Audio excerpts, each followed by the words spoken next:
when I talked to some of the families, some of the people who did escape, who survived, got out, they talked about watching the building collapse and watching as they're in the garage, one floor come down literally as a whole floor on top of another floor. They know that the chances are, as each day goes by, diminish slightly. But at a minimum, they want to recover the bodies. They want to recover the bodies. There's a lot of very religious people who are in there. Members of the rabbis in the Jewish community were talking about the need to make sure that they recover the body and be able to bury them, give them, and, anyway. So I think they're very realistic, Mike, but I don't think that in any way suggests that it's too, we should stop. I think that we should move on, continue to try to recover the bodies. In the meantime, that's why NISTA and others are determining whether or not it's safe to send the first responders back. When they'd ask me about this, I'd point out that the last thing they would want and we would want is in the process of trying to recover and the possibility, there's still a possibility someone could be alive, someone could still be breathing, someone could be there. That the last thing you want to have happen is have that building collapse and kill 10, 20, 30, 50 firefighters or wound them or first responders.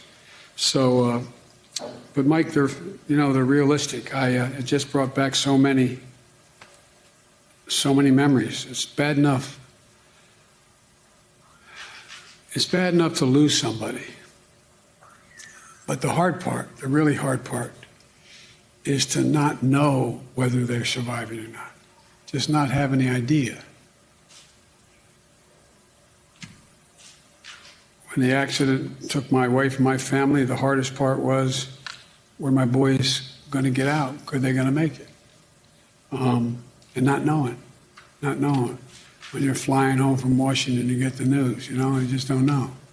So but I was amazed.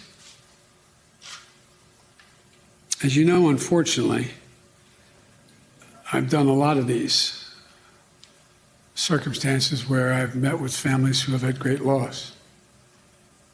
And what amazed me at this group of people was their resilience, their absolute commitment, their willingness to do whatever it took to find an answer. I walked away impressed by their strength.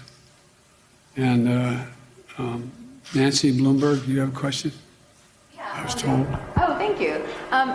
What did you learn, if anything, about the collapse of the building? Is there anything more you learned from investigators or the FEMA administrator? No, it's underway. I don't, the director of FEMA is with me here. We don't have any firm proof of what's happened. There's all kinds of rational speculation about whether or not the rebars were rusted, whether or not the cement, whether it's limestone or not, whether or not. But a lot of the families who survived talked about how upset they were that in the last years that they've been here, how there was one condominium complex built across the street and a road was purchased, and while they were living there, they would hear the drilling and they feel their building moving and shaking. There are all kinds of discussions about whether or not they thought that water level rising, what impact it had. And interesting to me, I didn't raise it, but how many of the survivors and how many of the families talked about the impact of global warming, how much it, and they didn't know exactly, but they talked about sea levels rising and about how there were, and the combination of that and the concern about incoming storms, incoming tropical storms. And so, but I don't think there is at this point any definitive judgment as to why it collapsed